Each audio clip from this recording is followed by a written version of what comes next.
I'm Todd Jones, recovering from 30 years as a sports writer. Thanks for joining me as I sit down with some of the best sports writers of our time, who knew the greatest athletes and coaches and experienced firsthand some of the biggest sports moments of the past half century. We'll share stories behind the stories, some we've only told each other. Pull up a seat on Press Box Access.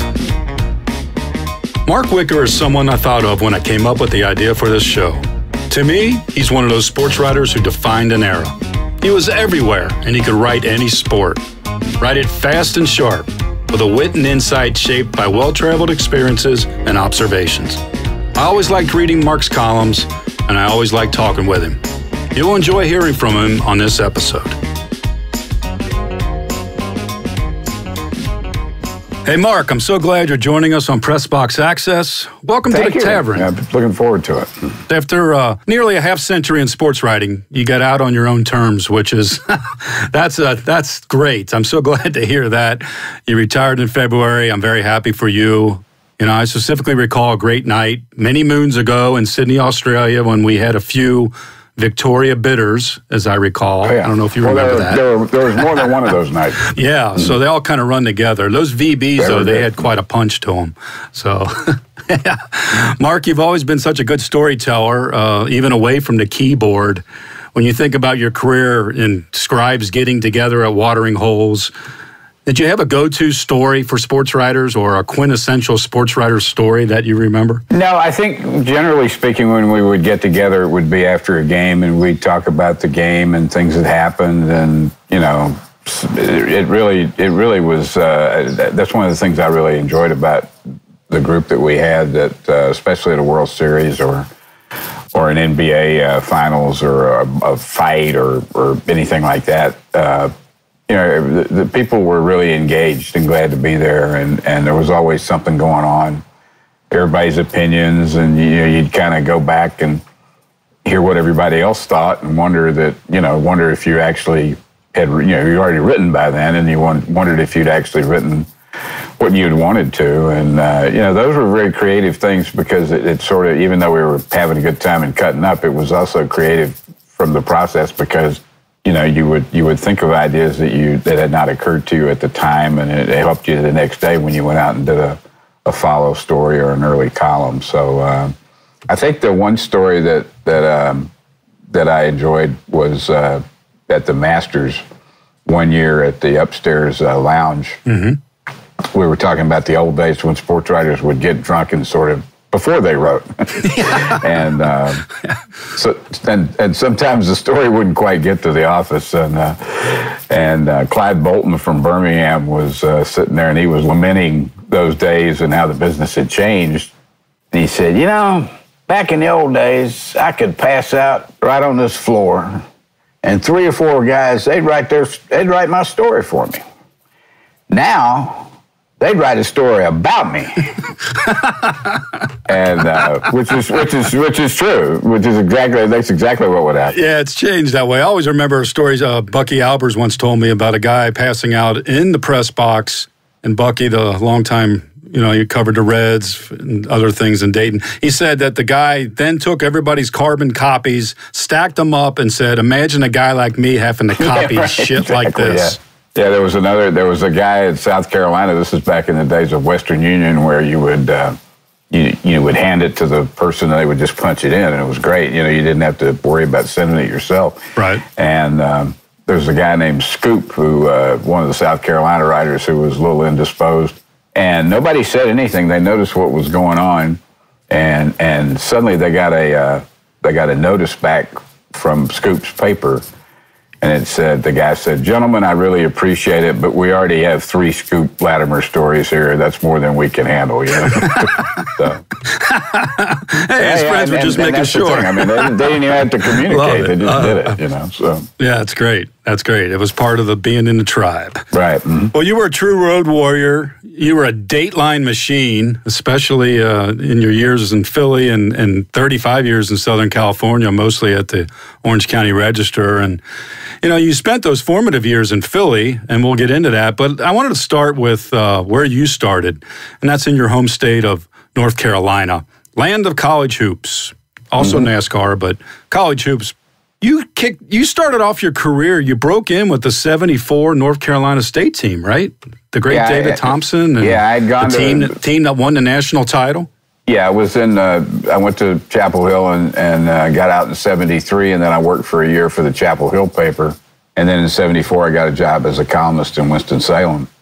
But that famous 74 team, I was working in Chapel Hill at the time, and I was at the game where they beat UCLA in Greensboro. But anyway, I was at the UCLA game, and which was astounding and to watch, but it was very historic. And that state team lost one game in 2 years. They were undefeated in 1973, but they were also on probation, so they didn't get to go anywhere. But yeah, I mean, you tell people about David Thompson today, and they really don't know who you're talking about. But he's, as far as culturally, socially, everything, he was the most important player in ACC history. He came along at a time when integration was underway, but wasn't really fully established yet, and it was still, it was sort of unthinkable that anybody would have a black coach or a black quarterback even in the ACC. Well, that's not true. There were a couple of black quarterbacks before him, but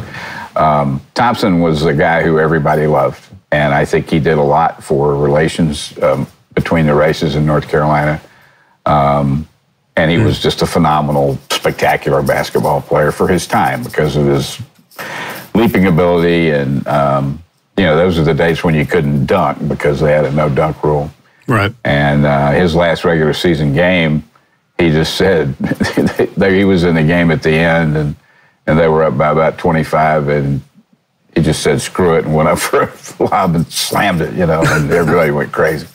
And those were great teams, and that state team was hard to match up with because they had a great player in Thompson. They had a really good 5'6" point guard from Indiana named Monty Tao, who was a great shooter and a great distributor. And then they had Tommy Burleson, who was 7'4" and might not have looked pretty all the time, but he was extremely effective. And if he wanted to score, you really couldn't stop him. So it took a team like that to beat UCLA and end that, kind of end the Walton years. Didn't end the dynasty, but it ended the Walton years. Well, you spent those years in your home state, and you had a stop in Dallas, I believe, and then on to Philadelphia in 1978. And now we're talking Eagles, Phillies, Sixers, Flyers, and college hoops. What a town, what a sports town, and what a time to be a sports writer in Philadelphia. You became a columnist there in Philly, but before that, you were a beat reporter, and you covered the Sixers and you covered the Phillies. What kind of memories do you have of those two beats? Yeah, Philadelphia was, I was covering the 76ers with Julius Erving, very high-profile sport. It was the first time I ever covered a major league beat, and,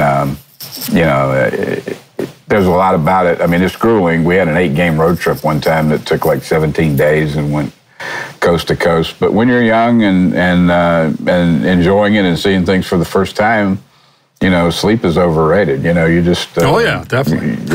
You just try to drink it all in.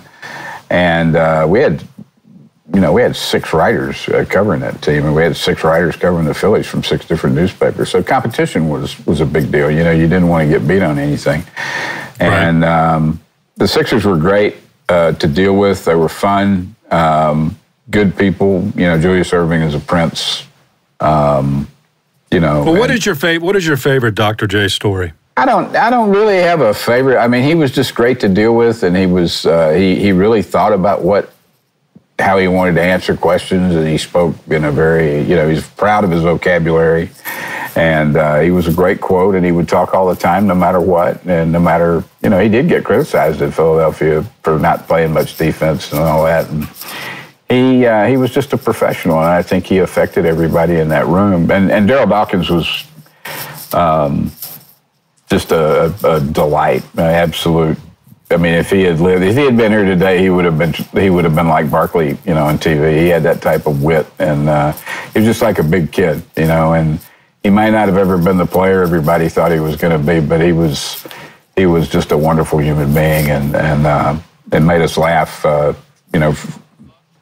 Those were fun days. The Phillies were different because the Phillies at that time had a really good team for a few years, but they flamed out in the playoffs to the Dodgers a couple of times and to the Reds, and so they were catching a lot of heat, and they were a little surly. I mean, but they had great personalities too. They had Pete Rose came that year that I covered them. Right. And as you know, there's never been anybody more fun to cover than Pete Rose. And what made him so fun, Mark? He knew how it worked. He knew how the system worked. He knew what we needed. He always talked. He recognized that if he was accommodating, that it would help him. You know, that's how he looked at it. I remember one of the players was mad and didn't talk one day, and Pete said, "What's the matter with him? Doesn't he want to make money?" You know, that's how he looked at it, and he loved talking about baseball. And he loved talking about himself, and that's what we wanted to talk to him about. So it was kind of a match made in heaven. But you know, and they had, Tug McGraw was on that team. He could be funny, and but baseball is different because you play every day, and there's a lot of tension. And there was a lot of tension with that team, and you had to be pretty, they had to be pretty thick-skinned, and so did you, because there was never any pretense that they didn't read the paper. They read everything, and they would call you on things, and I learned an incredible amount in those 2 years. The first year they weren't very good because they had a lot of injuries. The second year was 1980. And they were 6 games out at the end of August and won the World Series. I think that's when I learned just how long a baseball season really is and how you shouldn't draw conclusions on May 14th about, what kind of year this is going to be, because everything can change very quickly. And, I love those years. I mean, I look back, it was, and in 1980, I covered 160 out of 162 games. Wow. Not knowing that they were going to be in the playoffs. So I was a little fried at the end of that, but they were a hell of a team. They had Schmidt, who was the best third baseman probably who ever lived. They had Rose, who was self-explanatory. Steve Carlton was the best pitcher in the league. Bob Boone, Greg the catcher, McBride. McGraw. Manny Trio was a very, very underrated player. He was.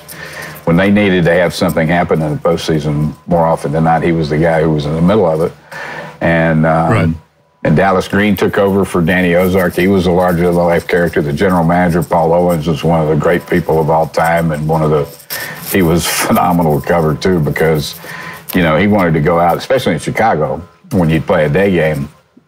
One of the requirements of the beat is his nickname was the Pope, and one of the requirements of the beat was you had to go out with the Pope. Because if, around midnight or so, he might get to the point where he might tell you something. Yeah, right. And the Pope liked it when you were out with him, too. And I remember one time, this is after I left, the guys were out, and they had dispatched him to go on the trip. He was no longer the GM, but he was gonna tell the front office whether they ought to fire the manager or not, because the manager was struggling at that time, and so they were out in Chicago late at night, and the Pope was in the bag, of course, and somebody said, finally said, Pope, are y'all gonna fire this guy or not? And Pope said, well, let me tell you something. He said, if I were you, I wouldn't go out on any boat rides in Lake Michigan tomorrow morning. And the guy said, and the guy had already written, Paul Hagen told the story, and he went around to the corner to the payphone and told the desk, he said, where I said that the Phillies might fire John Felski tomorrow, change that to they will fire John Felski tomorrow. And so that's how you become that's how you become an investigative reporter. You hang around the Pope, and hopefully if your liver can hold up, you might get a story. Right. Well, the Phillies delivered too. They won that 1980 championship to please the fan base, at least for a while. They did it in Veterans Stadium, by the way, one of the all-time giant concrete ashtrays you can imagine. I mean, do you have any memory of trying to work in the vet? Well, how big were the rats? I never saw any of the rats. I know, John, I know that the Eagles people used to talk about it. The Astrodome probably had better, tougher rats because it was hotter. But it was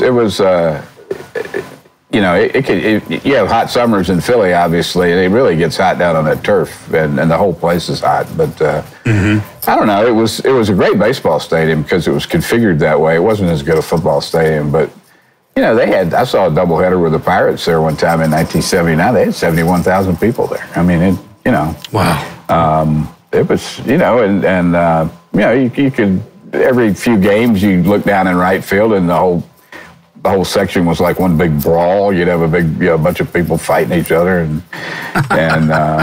they would have these nights dedicated to certain union chapters. The pipe fitters and the Teamsters or whatever, and you would have some pretty good fights on those nights because they'd be throwing down those Schmidt's beers that they've been drinking, and I remember covering a Bengals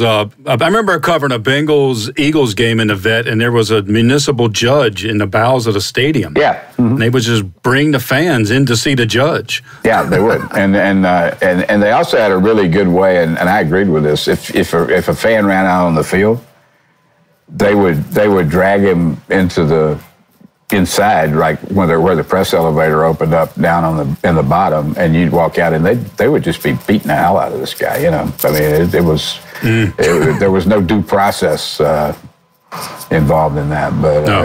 it was a tough place. Only justice. It's just like anything else in Philly. It's a tough town, but it's real. And the night that they won. They had some problems in Yankee Stadium a few years ago with people running out on the field.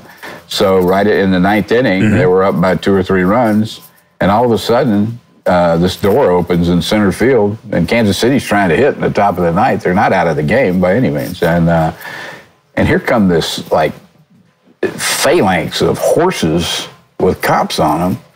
I mean, it was like.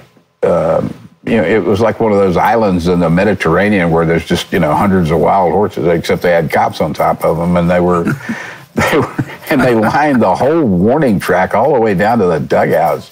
And then you look on top of the dugouts and they had these killer police dogs that were, barking at everybody. And nobody ran on the field that night, and actually that was kind of the turning point because nobody really did that after that. Yeah. And I remember Dick. You remember Dick Young? I remember Dick Young from New York in the press box. He loved it. He thought it was the greatest thing he'd ever seen in his life. So, but it was. I remember the players talking about it was like playing it was like some night in the Dominican Winter League, where you have all the cops and everything. And it was a massive show of force. They could have captured. Some islands in the Caribbean that night with how many people they had out on the field. Well, that captures the sports scene in Philly, especially in 1980. Several years later, you move out to California, Southern California, in 1987, where you become a columnist at the Orange County Register. A little different atmosphere, right? L.A., Hollywood, big stars, big personalities, and really none bigger at that time when you get there than Magic Johnson. It's kind of the tail end of Showtime, but still, there's still Showtime. When you're a writer dealing with Magic, what was it like in those days? How did he handle the media? Well, the Sixers had played them a couple times in the finals, and I had also covered NBA finals that they used to play against the Celtics. That was one of the great things about working at the Daily News because, they weren't provincial. They would, if there was a good story elsewhere, they'd say, go get it. And Magic was great. He was. I never saw him be uncooperative. I saw moods. He was not a good loser, and I saw different moods of his. But he was always cooperative. He was always good. I always enjoyed. I always enjoyed dealing with him. The thing that when I went out there to work full time, like I said, I was somewhat familiar with the Lakers. But I remember asking a couple of beat guys, I said, who are the best guys to talk to before the game when the locker room's open until 45 minutes before tip-off? And I assumed they'd say Magic or Cooper or somebody like that. And they said, no, Kareem. Kareem is the best guy. I said, really? He said, yeah. So I did that. One of my first things, I kind of took a deep breath and went over and talked to Kareem because Kareem's, he's not a bullshit guy. He's going to tell you, he doesn't want to talk if he doesn't want to. Right. And he was great. I mean, especially if you didn't talk to him about basketball. He was, and he still is, just a phenomenal observer of things that go on. Yeah, such a smart guy. I love his writing. He's writing some great stuff, books and columns now. Yeah. And, he didn't have that effervescent personality that Magic had, but obviously he was a leader in his own way and one of the all-time great players.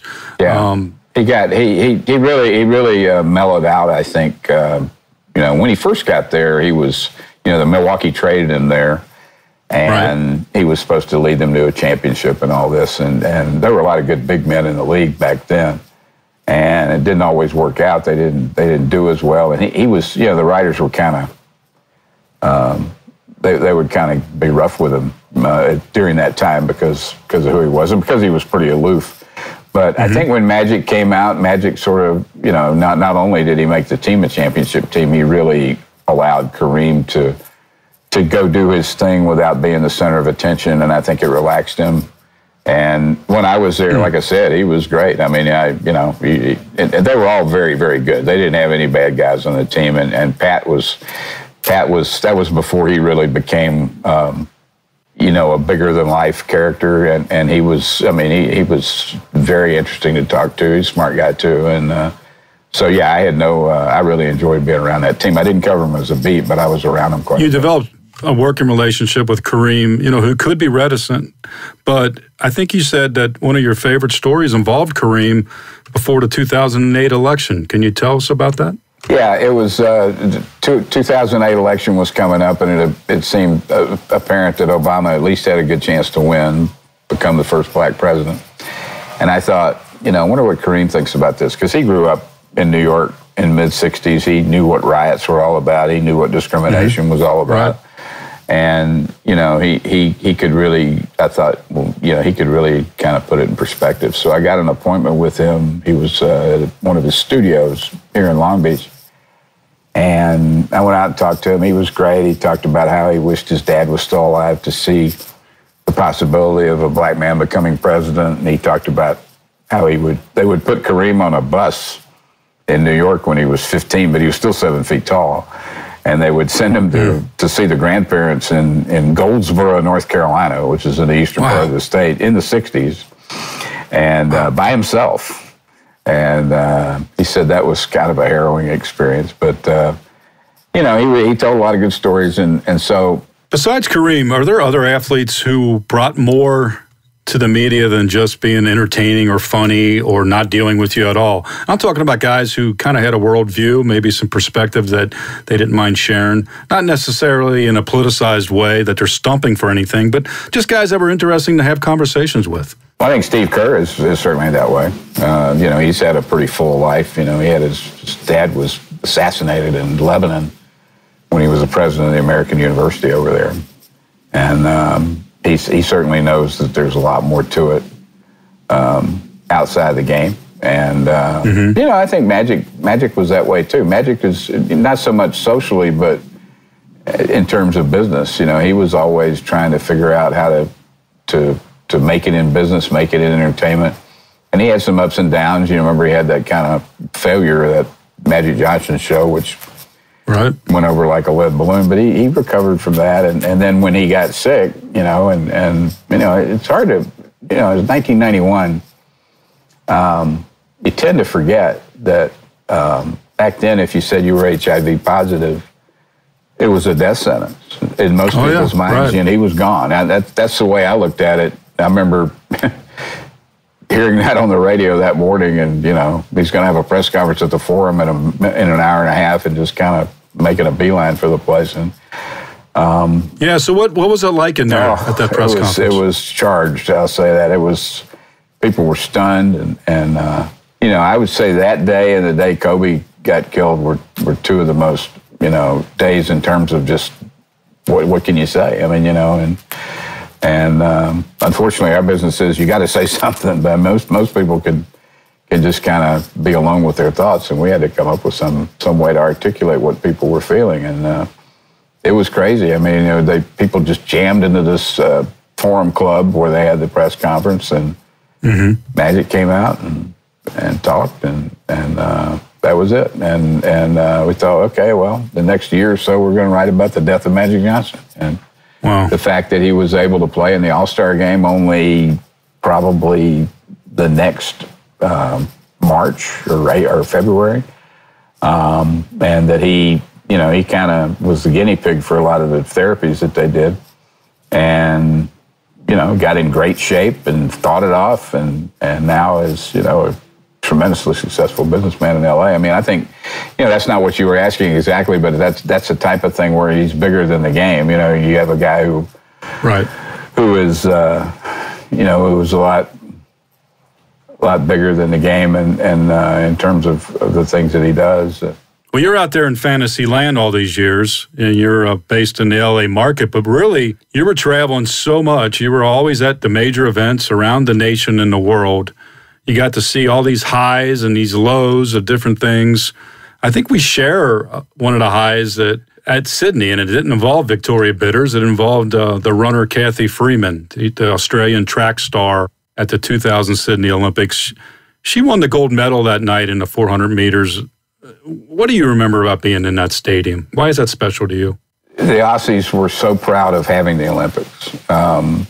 The way they look at things, they're in a terribly remote part of the world. Nobody ever comes to see them. They're not a world power. They're very proud of what they built down there and the type of people that they are. I think that's one reason they're very proud of their athletics, because they've disproportionately been really good in a lot of different sports.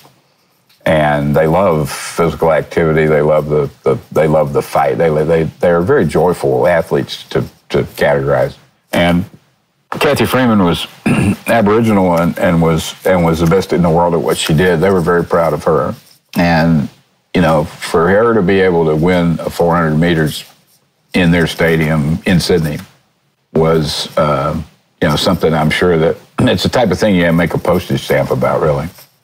And I remember she came around that last curve, and the place is deafening loud, but the noise just kind of it's very eerie. I've been around really loud things, like when Steve Garvey had a home run for the Padres to win a playoff game against the Cubs in 1984, and you couldn't send your story because it was so loud in San Diego that night. She came around that curve, and it was like the noise just kind of went up a couple of octaves, and it was kind of like it didn't even sound like people anymore. It sounded like some sort of like the monolith in 2001. I mean, it was just this eerie, high-pitched sound. All the noise kind of came together, and the emotion was, it's nothing. I've never been around anything like that, and for her to win and do what she did, it was phenomenal. And I remember that Olympics was very special because of that. And most of the time in the Olympics, once the world has been in your town for 2.5 weeks, they're ready for you to leave. I remember in Seoul, I thought the army was going to chase us all out of the country because athletes had been misbehaving and acting like fools, and that happens almost every. Send in those Philly horses. Let's just get out of here and go back to where you came from. See you later. In Australia, they were sad. They had to like bring in psychiatrists to kind of give the country a pat on the back, saying the Olympics are ending. I mean, they were depressed that it was over and that their party was going to be over. And, like you would do, you would go into an arena and do the security and, you take your stuff through the security booth and everything. And I remember somebody said, well, this is near the end of the Olympics, so I guess you'll be glad when we're gone. Oh, no, this has been great. I don't know, and they wished it could have lasted forever. And I think because of that feeling is what went into the emotion of Cathy Freeman that night. Yeah, I remember the day before her race, I went to an Aboriginal camp, like in the downtown area, and interviewed several people there, talking about the pride they had for her. So I knew the pressure that she was under from a national standpoint. And then I was so fortunate, my seat was literally in the front row at the finish line. And so you're right, when she came around that bend, it was as if this jet engine of noise just lifted her, propelled her down the straightaway. And I still think about it today and I get chills. And she sat down after finishing, 20 feet from me and took her spikes off. Yeah. And the noise just kept rolling and rolling and rolling. And to me, it might be the greatest thing I ever witnessed, and I was fortunate to see some cool things. It was one of them. That for me. sound, that moment, that was just an incredible experience to see her do that in that type of environment under those type of stakes. The noise was like a physical thing. It was like a force that you could put your finger on, and it was like a hurricane. And it's one of the best things I've ever seen.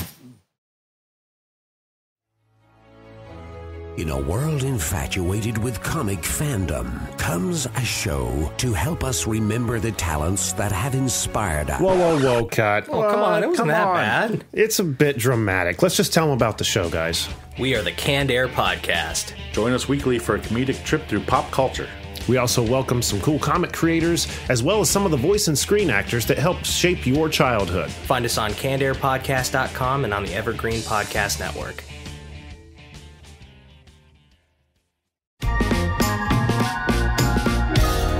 Well, that was certainly one of the highs, and we both got to share that one. You've also seen some lows, and a couple of those come to mind, and that involves golf. You know, one of them was Carnoustie in 1999 when the Frenchman Jean Van de Velde blew a 3-stroke lead in the 18th hole. And then the other one was in 96 at Augusta National, and you saw Greg Norman blow a 6-shot lead in the final round of the Masters and lose to Nick Faldo. Which one of those Hindenburgs was worse? I think Norman was, just because he had lost tournaments like that before, and he kind of had things like that kept happening to him. Van de Velde was delightful all week. He made the thing worthwhile. His wife was great. She would come in the press room, and they were just having the time of their lives. You know, he led the tournament after Friday and then after Saturday, and then he kept hanging in there. He made every putt he looked at. And Carnoustie is a very difficult golf course. It was really difficult that day. Mm-hmm. And he got to the 18th tee. So I left, and I was going out to 18, and I remember walking past Larry Leonard, who was Justin Leonard's dad. Justin Leonard was right behind Van de Velde, and he was telling somebody, so, well, Justin gave it a good run. Well, best guy's going to win, et cetera. And so I go out there, and then all of a sudden it's like, he's hitting it here, he's hitting it there, and I'm thinking, and I'm not having a real good luck seeing what's going on, but I said, holy crap, I better get back to the press room so I can see this, and then I went back to the green when it looked like, and he made a great putt to get into the playoff. Nobody remembers that, but and then he lost the playoff to Paul Lawrie, who shot a 67 and was from Scotland, right, which made it even better. And Leonard was also in that playoff. And I remember following Van de Velde into the clubhouse with this caddy.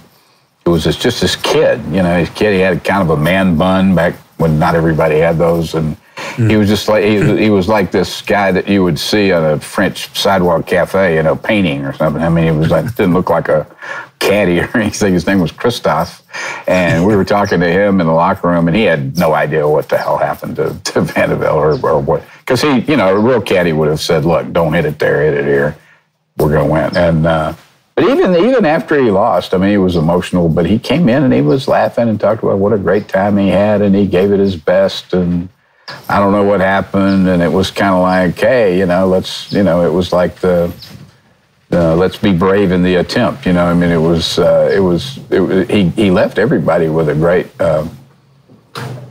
great feeling, after he lost the thing. He didn't want anybody, feeling sorry for him, and so that part was.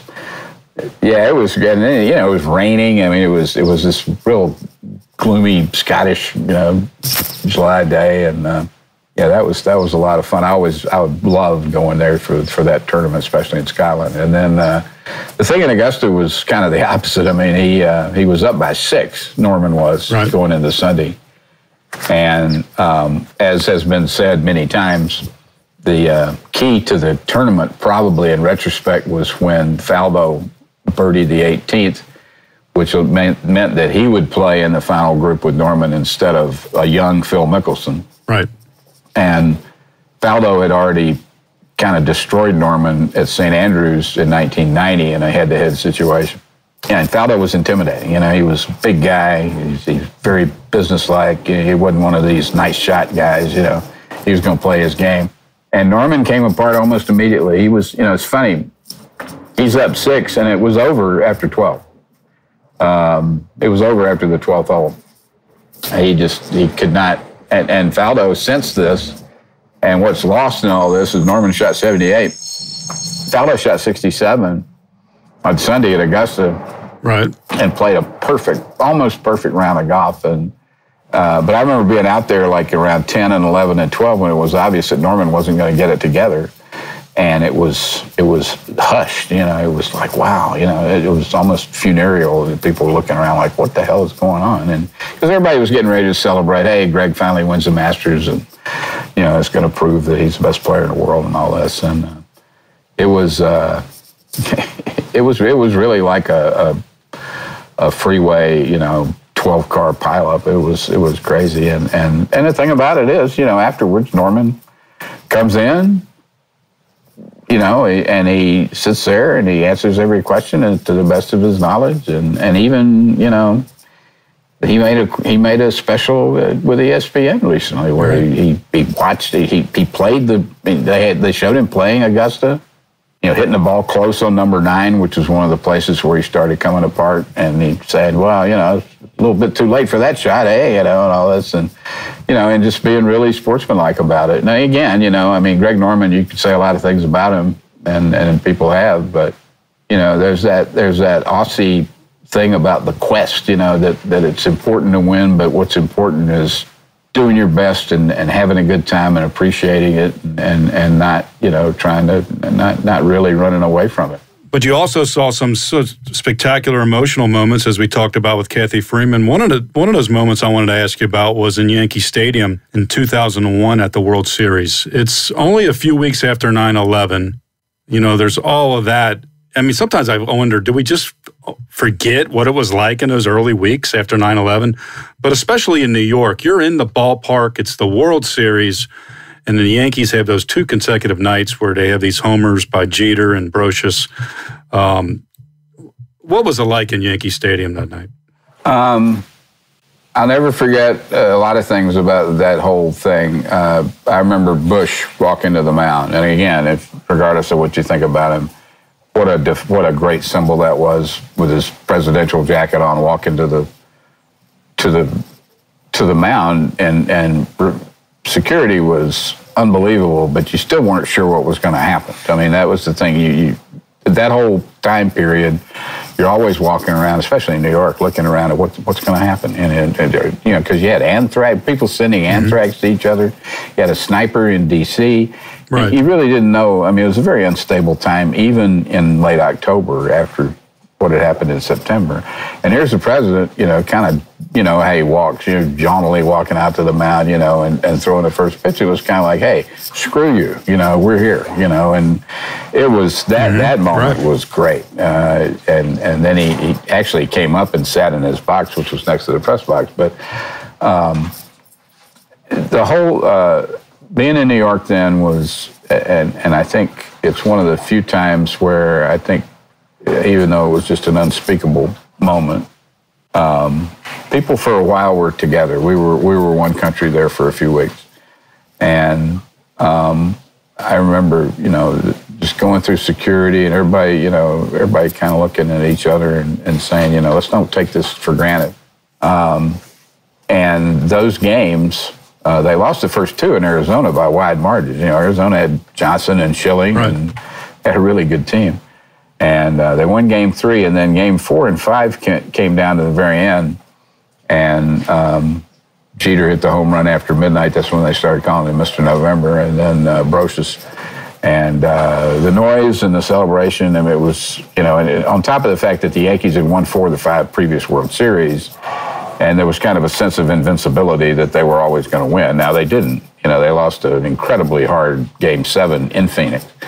And I remember going to Phoenix. So the roof was open, and they had a flyover, and in Game 7, and a stealth bomber came over the stadium. And, you know, and of course, stealth bomber didn't make any noise, but it was like this massive Marvel Comics looking spaceship, and I'm thinking for a while, I said, what? Who is this? I mean, what's going to happen now? I mean, are people going to jump out of the thing and start killing us? And it was, it's the instability. I mean, COVID really doesn't. I mean, COVID kind of worked slowly throughout the whole country, but back then it was, people were jittery and looking at each other, and the dramatics of that World Series and everything that went into it were intense. And if the Yankees winning would have been a perfect ending for a lot of people, but again, that's baseball. That's not the way it was, and they didn't win the World Series again until 2009. How did it make you think about sports at that moment? It made me realize, like a lot of things that happen, that sports does have a place, and it's not because it's not because it keeps it takes our mind off things. I think it focuses us on things. I mean, to see what people are capable of doing, to see how elite athletes work and are able to thrive. I think it's inspirational. It's one of the last meritocracies around. You can know whoever you want to. You can be the son of the most powerful people in the world, but if you can't hit the curveball, you're not going to play in the big leagues. And if you can't drive the ball straight, Peter Uihlein is a great example. His dad runs Titleist, and can't be anybody more connected in golf than he is, and he was the top amateur in the world, and he can't get on the PGA Tour. I mean, it's a true meritocracy. We're always told that if you work hard and you have talent and you keep at it, and if you get a break here and there, you're going to make it. And there are examples where that doesn't happen, that for people, right. But mostly it does. And I think it happens more often in sports than it does anywhere else. I mean, there's a scoreboard. There's not a scoreboard in our business. We can screw up time and time again, and chances are we're not going to lose our job unless we do something really bad. But in sports, you got the numbers. The numbers determine everything, and that your performance determines everything. And politics has a place, but it doesn't determine whether you get to play or not. And I think when bad things happen, we turn to athletes not to get away from what happened, but to reaffirm who we are and what it's all about, and what the best of our society can be. And that's one reason, as the years have gone on, I've really learned to appreciate that about sport. I think about not the details so much about certain events or games or athletes that I was fortunate to cover, but just the surrounding emotion of certain moments, like we talked about. You were in Yankee Stadium. We were in that Sydney Olympic Stadium that night.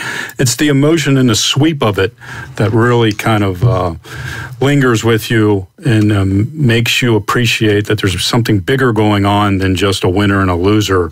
There's a community of spirit that really sets things apart in ways that doesn't happen in other things. It's interesting. That emotion can also be very difficult in times in a collective way. And I know you personally experienced that in 2009. Mark, you've written so many great columns over the years, and you had one in 2009 that I think it's indicative of the time. All of a sudden, it was instantaneous judgment and outrage, and that was a column in which you wrote about J.C. Dugard. When you look back on that experience personally, what do you take away from it now? Well, I deserved what happened. I mean, I didn't do it. It wasn't a good column. It wasn't a column that I'm proud of at all, and not because of what I chose to write about, but because I didn't make it clear what I was writing about, and that's always bad when the intent of your column goes haywire.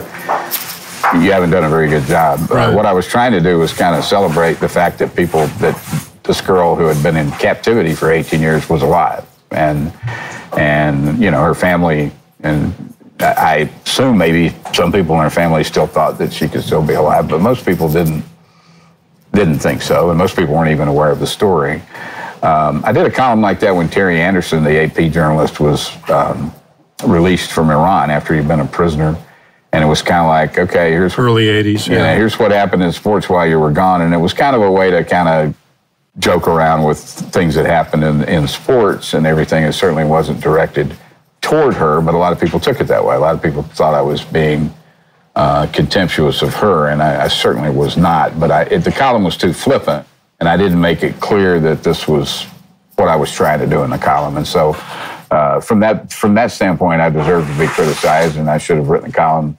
I shouldn't have written it, or I should have written it differently. And you apologize. I apologized in the paper, and I kind of got off social media right at that point because I knew kind of what was happening. But I got a ton of emails from people, most of which at first were very critical and in some cases abusive. But then I started getting a lot of emails from people who said, I read you for years. I don't know what you were doing, but this has kind of gone far enough. People are being unfair to you. And I had a couple of emails like, I read you for years. What the hell were you doing? And what's wrong with you? And but we'll give you a mulligan on that one. And so this thing too. It lasted about a week. And while that was going on, I just kept working and didn't look back. And in the end, it's just noise. It's just Twitter. It's sticks and stones, And I wasn't suspended. I wasn't fired. I don't think anybody ever said, "Well, I'm not going to give you an interview because of what you wrote." At least nobody told me that.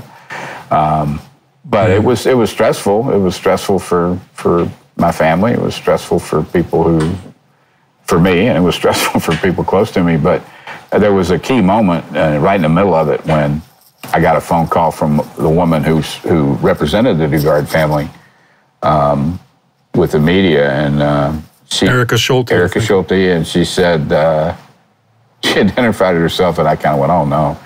And she said, no, this is good news. She was concerned that I was catching too much grief about this. She said, I'm not only calling you to tell you that I don't think this is a big deal and that I don't see anything wrong with that column. I just got off the phone with your publisher at the Register and told him the same thing.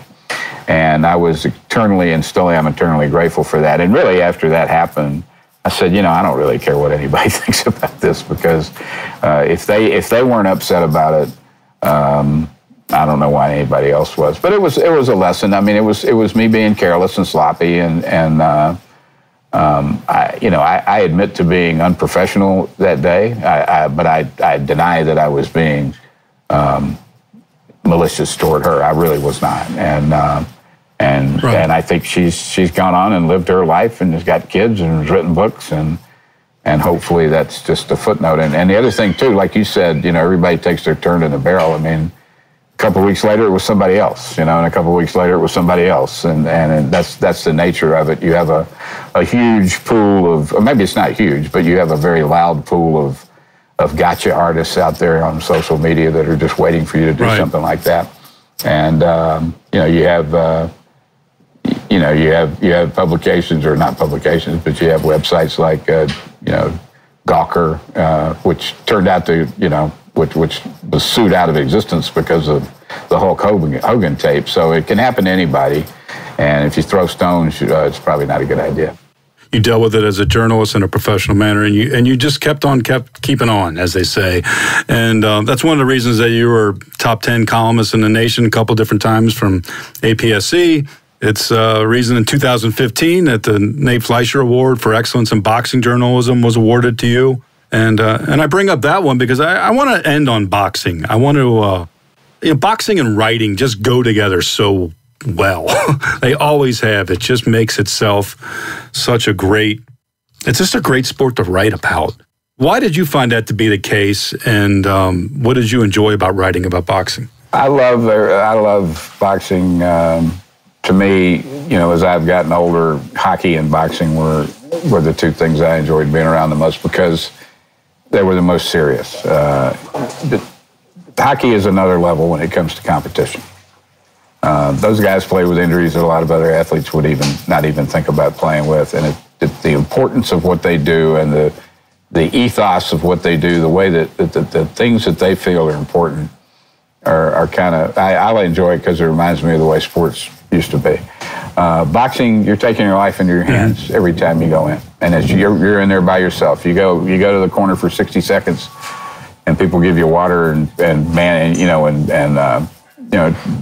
handle the cuts around your eyes and yell at you, but basically it's just you, and it's incredibly taxing. And I mean, I think they're the best athletes around for what they do.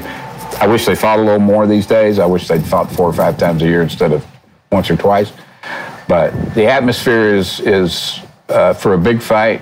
I've been doing this a long time, and I'm kind of blasé about a lot of things. But if there's a big fight and the moment between introductions and when the fight starts, your hands start to get a little sweaty because you don't know what's going to happen. And you may think you do, but you don't. And the old boxing writers were really just right out of Damon Runyon. They were funny. They were cynical. They loved to hang out and tell stories. And they had screwed up lives of their own. But they loved what they did. They had a tremendous baseline respect for the people who do it. And I still think, there's no more fascinating character in sports than Bob Arum, who's like 95 and is still traveling the world, and is as successful now at Top Rank as he's ever been. I mean, they have a tremendous stable of fighters. And what a famous boxing promoter when you it's the old yesterday I was lying, today I'm telling the truth. Yeah. That's the great Bob Arum line. Yeah, he's just a phenom, and he goes back so far. He still talks about who the heavyweight champion is. Remember that phrase? He still talks like that. That's still him. But I love boxing, and I watch it as often as I can. Actually, the sport's in pretty good shape. I mean, it may not be a mainstream sport anymore, but in terms of the talent and the matchups, it's really kind of thriving at the moment. But okay, you covered so many marquee fights since the 70s. Really, what's the greatest fight you covered and why? I think it was '83. It was Aaron Pryor and Alexis Arguello in the Orange Bowl. Miami, which was like 12 or 13 rounds. It was amazing. It was like that Hagler-Hearns fight, which lasted 3 rounds and everybody loves. It was like times 4, and they just went at it. And it was Pryor won. It was in the Orange Bowl. It was like that was the days of Miami Vice, and so it's like 40,000 people there, and there was a little, from everywhere in the Caribbean and in Florida, and it was kind of a sense of menace in the air. I mean, it was exciting from that standpoint. A little spooky too, and then that was just a phenomenal fight. Aaron Pryor and they were 2 of the best fighters that ever lived. And Alexis Arguello was a real nobleman. He was a great guy and guy who did a lot of things for people in Nicaragua at the time. But Leonard and Hearns, the first one was about that time. That was a great fight too. And the best one in recent years that I saw was and I don't go to all of them, but the 4th Manny Pacquiao fight with Juan Manuel Marquez, in which Pacquiao was knocked out. Mm-hmm. That was just unbelievable in terms of a war, and also the atmosphere in Vegas. At the MGM Grand, whenever there's a fighter like Marquez or Canelo, and they play that Mexican national anthem and everybody starts singing it, that's something that puts chills in you as well. But I don't apologize. I'm not a USC fan, but I'm a real big boxing fan. Well, Mark, it's been wonderful catching up with you. I'm so grateful to have covered many games and events with you over the years. The road was full of many laughs, and many of them provided by you. And I wish you the best of luck in retirement. Enjoy spending time with your wife, Robin Norwood, who, by the way, an excellent sports writer for so many years, 22, I think, at the LA Times. Yeah.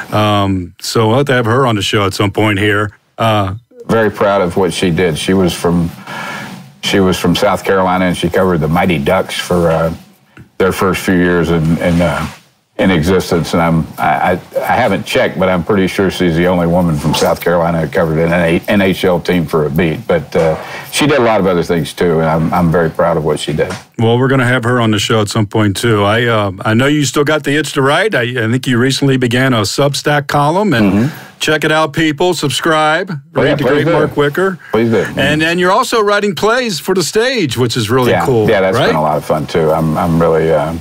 It's a whole new community, and they've been very accepting of me being kind of like a looky-loo in their world, and I'm enjoying that a lot. I wonder what Shakespeare would have been like on deadline. Not very good. I can't see Shakespeare, plugging the phone into his laptop or Trash 80 and batting out Macbeth. I just can't see that. But do you think the Bard would have picked up the tab at the bar? Yes. Yeah, I think so. I agree. Well, it depends on, I don't know. We were all pretty good about doing that. Not too many of us had alligator arms. We all kind of ponied up. Well, I'm going to pay for this round, Mark. Thanks once again, and cheers. Thank you, Todd. I really appreciate it. I appreciate what you're doing, because it's great to kind of be a curator of all the things that all the sports writers have done over the years, and I really do admire what you're doing, and I appreciate it. Thanks for listening to Press Box Access. You can find us here with a new episode every other Wednesday. If you enjoyed this episode, please be sure to subscribe, follow us on Apple Podcasts, or on your favorite podcast app.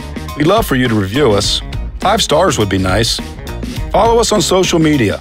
Drop us an email at pressboxaccess@gmail.com. And be sure to spread the word. Everyone is welcome here. This has been a production of Evergreen Podcast. A special thank you to executive producers Michael D'Aloia and Gerardo Orlando, producer Bill Huffman, and our audio engineer Nathan Corson. I'm your host, Todd Jones.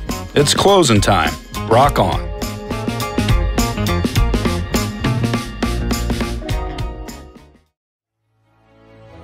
In a world infatuated with comic fandom comes a show to help us remember the talents that have inspired us. Whoa, Cut. Oh, come on. It wasn't that bad. It's a bit dramatic. Let's just tell them about the show, guys.